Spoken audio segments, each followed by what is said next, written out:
Hello बच्चों, आज मैं आपके लिए लेके आया हूँ क्लास 10th मैथमेटिक्स का सेकंड लेक्चर, जो कि संबंधित है आपके अपने एनसीईआरटी बुक के रियल नंबर चैप्टर से, जिसके कि एक्सरसाइज 1.1 के कुछ प्रश्नों को हम लोगों ने हल किया था। और किसकी सहायता से हल किया था? तो यूक्लिड डिवीजन एल्गोरिथम, यूक्लिड विभाजन प्रमेयिका के द्वारा हम लोगों ने एक्सरसाइज 1.1 के कुछ प्रश्नों को हल किया था। अब आ रहे हैं उसी एक्सरसाइज का क्वेश्चन नंबर 3, जो कि क्या कह रहा है कि किसी परेड में 616 सदस्यों वाली एक सेना की टुकड़ी को 32 सदस्यों वाले एक आर्मी बैंड के पीछे मार्च करना है।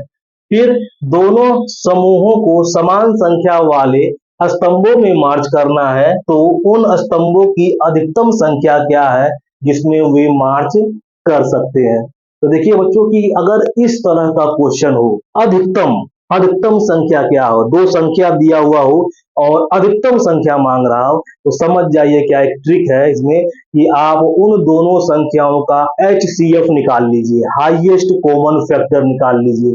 वही हाईएस्ट कॉमन फैक्टर ही उसका आंसर होगा। देख लीजिए, आपका अधिकतम संख्या मांगा जा रहा है और दो वो संख्या दिया हुआ है ना, 616 और 32।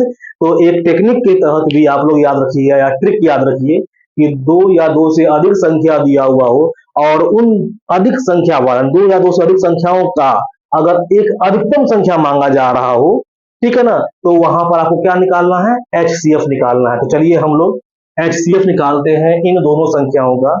एक तो साधारण तरीका है हमारा कि जो दो संख्या दिया हुआ है उसको भाग विधि के द्वारा निकाल लेते हैं। तो 616 में 32 से भाग देंगे तो 19 बार में ये इतना खाएगा, बच गया शेषफल 8। जैसे ही शेषफल 8 आया तो अब उसको हम भाजक बना करके ये 32 को यहाँ पर लिख दिए और भागा 4 देके पूरा पूरा कटवा दिए। तो इस कंडीशन में चूंकि शेषफल 0 आ रहा है, तो यही भाजक ही आपका क्या कहलाएगा? एचसीएफ कहलाएगा, यानी रिक्वायर्ड कॉलम नंबर, जो मैक्सिमम कॉलम नंबर मांगा जा रहा है वो यही होगा।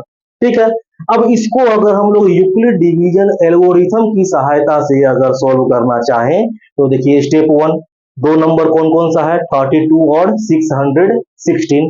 तो लिखेंगे क्या? 616 इज इक्वल टू 32 इंटू 19, बच गया रिमाइंडर कितना बचा हुआ था? 8, 8 लिख दिया गया। अच्छा, कि रिमाइंडर 0 के बराबर नहीं है तो हम लोग अगले स्टेप की ओर बढ़ेंगे। तो स्टेप 2 क्या कर रहा है? तो कौन से रो नंबर? तो जो रिमाइंडर है हमारा वो प्लस जिससे भाग दिया जा रहा था, तो 32 से भाग दिया जा रहा था, तो इन दोनों नंबर के लिए हम लोग सेकेंड स्टेप में बढ़ते हैं, 8 और 32 के लिए। तो क्या हो जाएगा? 32 is equal to 8 into 4 plus 0, 8 चौके 32। तो यहाँ पर देखिए क्या कि आपका शेषफल जो है वो 0 के बराबर आ गया, और जैसे ही 0 के बराबर आ गया तो किस से भाग देने पे 0 आ रहा था? 8 से। तो यही जो आपका 8 है वो एचसीएफ कहलाएगा। ठीक है, हालांकि आपकी एचसीएफ निकालने का आगे चल करके आपको एक और मेथड मिलेगा, क्या? अभाज्य गुणनखंड विधि। पर चूंकि अभी तक हम लोग उस मेथड को पढ़े नहीं है, तो फिलहाल यही दो विधि को अब ये जानिए। पर एग्जाम में अगर पूछे तो वो थोड़ी दिया हुआ होता है कि हम इस चैप्टर से दिए हैं, आप फ्री है, इससे निकालिए, चाहे इससे निकालिए, चाहे अभाज्य गुणनखंड विधि के द्वारा निकालिए। पर अगर एग्जाम के क्वेश्चन में अगर लिख दिया हुआ हो कि दिए गए संख्याओं का एचसीएफ आप यूक्लिड डिवीजन एल्गोरिथम मेथड से निकालिए, तो ये वाला मेथड ही बनाना पड़ेगा, इसको आप अप्लाई नहीं कीजिएगा। या अगर ऐसा दिया हुआ हो कि दो संख्या दे करके कि इसका एचसीएफ अभाज्य गुणनखंड विधि के द्वारा निकालिए, प्राइम फैक्टर मेथड के द्वारा निकालिए, तो आपको प्राइम फैक्टराइजेशन मेथड के द्वारा ही निकालना होगा। मगर कुछ भी नहीं दिया हो, सीधे कह रहा हो एचसीएफ निकालिए, या यही दे दिया हुआ हो, आप फ्री हैं, किसी भी मेथड से एचसीएफ निकाल सकते हैं। तो चलिए इसको नोट कर लीजिए।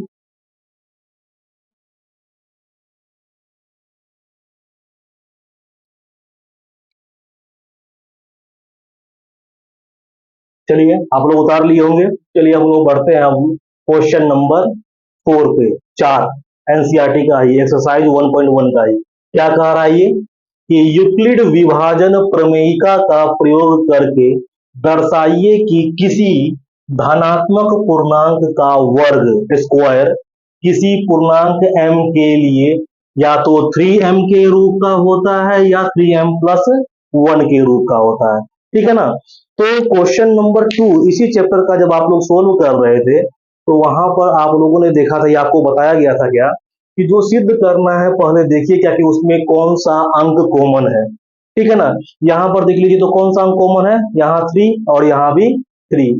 तो ए और बी जो हम लोग दो धन पूर्णांक जो यूक्लिड डिवीजन एल्गोरिथम में लेके चलते हैं, तो ए या बी में से कोई दोनों में से एक को हम लोग 3 मान लेंगे, 3 मान लेंगे। तो चलिए हम लोग मानते हैं कि माना कि लेट या माना कि ए तथा बी दो धन पूर्णांक है, धन पूर्णांक है, पॉजिटिव इंटीजर्स है कि let A and B are two positive integers such that ऐसा कि क्या हो, सबसे पहले कि बी बराबर या ए बराबर ही मान लेते हैं, जैसे ऐसा कि ए बराबर 3, ए बराबर क्या 3, दोनों में से क्या बोला गया देख लीजिए क्या सिद्ध करना है। जो सिद्ध करना है उसमें कौन सा अंक कॉमन है 3, तो ए और बी में से हम दोनों में से कोई एक को 3 मान लिए। चलिए हम क्या मान लिए 3। क्या लिखे हैं कि माना कि ए तथा बी दो धन पूर्णांक है और ऐसा है कि ए बराबर क्या है 3 के बराबर है। ठीक है ना। तो देन तो किससे, तो यूक्लिड विभाजन प्रमेयिका से, प्रमेयिका से Euclid from Euclid division algorithm. क्या, तो जब ए को 3 मान लिए हैं तो क्या लिखेंगे, बी को पहले लिखेंगे, यानी बी हो जाएगा आपका क्या भाज्य। ठीक है ना। बी बराबर क्या, तो हो जाएगा क्या, होता क्या है बी बराबर ए क्यू प्लस आर, तो ये तो माने हुए 3 को, तो क्या हो जाएगा ये 3q प्लस आर, वेयर जहां आर का मान क्या, तो 0 के बराबर या 0 से बड़ा, मगर किससे छोटा, तो जिससे भाग दिया जा रहा है उससे छोटा। तो यहाँ किससे भाग दिया जा रहा है 3 से, तो 3 से छोटा, तो लिख देंगे क्या बट लेस देन 3। देखिए फिर से मेन ये लाइन लिख दीजिएगा, लगभग आपका 60 से 70% क्वेश्चन सोल्व। क्या फिर से कि माना कि ए तथा बी दो धन पूर्णांक है और ऐसा कि ए बराबर 3, तो किससे, तो from Euclid division algorithm, Euclid विभाजन प्रमेयिका से बी बराबर क्या, तो 3q plus R, when where when नहीं वेयर जहां, ये जहां क्या, तो आर का मान 0 से बड़ा, 0 के बराबर, पर जिससे भाग दिया जा रहा है उससे छोटा है, 3 से भाग दिया जा रहा है। ठीक है ना, तो 3 से छोटा। अब देखिए 0 के बराबर यानी दैट इज, इसका मतलब आर का वैल्यू कौन कौन सा हो सकता है, तो आर का वैल्यू 0 है, 1 है, 2 है, 3 तो होगा नहीं क्योंकि 3 से छोटा कह रहा है, मतलब क्या 2 तक ही जाएगा। ठीक है। चलिए अब यहाँ आर का मान 3 है, अब इस तीनों आर को हम लोग बारी बारी से लेके चलते हैं और इसको इक्वेशन 1 मान लेते हैं। चलिए केस 1 कब, तो जब वेन आर बराबर 0, तो जब आर बराबर 0 हो तो बी बराबर कितना होगा, तो बी बराबर जल्दी 3q प्लस आर की जगह पे 0, देखिए 3q प्लस 0 मतलब कितना 3q। आज जब ये 3q है तो क्या कह रहा है कि धनात्मक पूर्णांक का वर्ग, ये अभी वर्ग नहीं लिया गया, अभी धनात्मक पूर्णांक आया इसका वर्ग, तो इसीलिए धनात्मक पूर्णांक का वर्ग यानी कि बी स्क्वायर बराबर, तो क्या हो जाएगा बी स्क्वायर बराबर 3q का होल स्क्वायर, यानी 3q का होल स्क्वायर मतलब क्या 9q स्क्वायर, और 9q स्क्वायर में हम अगर q स्क्वायर को m मान ले तो ये क्या होगा 9 इंटू एम। ठीक है, या सॉरी ऐसे काम कर ले, इसको ऐसे कर ले, ये 9 खोल सकते हैं, 3 × 3 क्यू स्क्वायर हो गया ना। 3 × 3 का मतलब क्या, 9 और क्यू स्क्वायर। अब हम 3 क्यू स्क्वायर को एम मान ले तो क्या हो जाएगा, ये 3, और इसको तो एम मान रहे हैं तो लिख भी देते हैं, जहां 3 क्यू स्क्वायर बराबर एम। ठीक है ना। अब देखिए ऐसा क्यों किए हम, इसी को क्यों माने हम, सीधे क्यू स्क्वायर को, जैसे कि अभी हम मेरे मुंह से निकल भी गया था कि क्यू स्क्वायर बराबर एम मान ले, फिर हम पीछे हटे वहां से और उसको तोड़ करके 3 क्यू स्क्वायर को एम माने, ऐसा क्यों करना पड़ रहा। तो देखिए हमको एक्चुअल में चलना है क्वेश्चन के हिसाब से, क्वेश्चन कह रहा है क्या कि इस रूप में अगर हम क्यू स्क्वायर को एम मानते तो 9m आता, 9m के रूप में हमको सिद्ध नहीं करना है, हमको करना है 3m के रूप में, तो 3 लाना है हमको किसी तरह। तो 3 9 को 3 में कैसे बदलेंगे, तो 3 × 3 9 बच गया क्या, क्यू स्क्वायर। अब 3 क्यू स्क्वायर को हटा करके जो सिद्ध करना है उसकी जगह पे m रख दिया गया, यानी कि 3m के रूप में। चलिए एक हुआ ये r बराबर 0 रखने पे।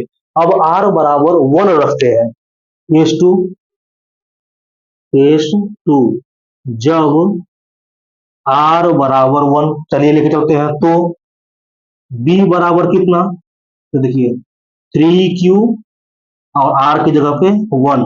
चलिए मगर हमको तो लेके चलना है, जैसे यहाँ स्क्वायर लेके चले थे तो क्या हो जाएगा, ये बी स्क्वायर बराबर 3q+1 का होल स्क्वायर। ठीक है, आगे बढ़ रहे हैं, बी स्क्वायर बराबर ये a प्लस बी के होल स्क्वायर का अगर तोड़ा जाए तो पहले ए स्क्वायर मतलब क्या, 3q का होल स्क्वायर मतलब क्या, 9q स्क्वायर प्लस 2ab, तो 2 × 3q × 1 यानी क्या, 6q। ठीक है, फिर उसके बाद ए बी स्क्वायर यानी कि 1 का स्क्वायर 1।